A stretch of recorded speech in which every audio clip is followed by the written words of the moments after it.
ભરૂચ જિલ્લાના આમોદ જંબુસર હાઈવે પર ગત રાત્રે ભયાનક આગની ઘટના સામે આવી છે। બત્રીસી નાળા પાસે દોડતો ટ્રક અચાનક અગનગોળામાં ફેરવાઈ જતા લાખોની મિલકત ખાક થઈ ગઈ હતી। સદનસીબે ડ્રાઈવર સમયસર નીચે ઉતરી જતા જાનહાનિ ટળી હતી।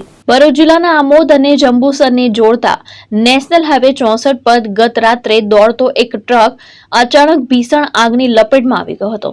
બત્રીસી નાળા નજીક બનેલી આ ઘટનામાં આગ એટલી વિકરાળ હતી કે ઊંચા લબકારા અને ધુમાડાના ગોટે ગોટા કિલોમીટરો દૂરથી દેખાઈ રહ્યા હતા। ચાલતા ટ્રકમાં આગ લાગતા જ ડ્રાઈવરે સમય સૂચકતા દાખવી નીચે કૂદી પડતા તેનો ચમત્કારી બચાવ થયો હતો। જો કે આગની તીવ્રતા એટલી પ્રચંડ હતી કે જોત જોતામાં લાખોની કિંમતનો ટ્રક બળીને ખાક થઈ ગયો હતો।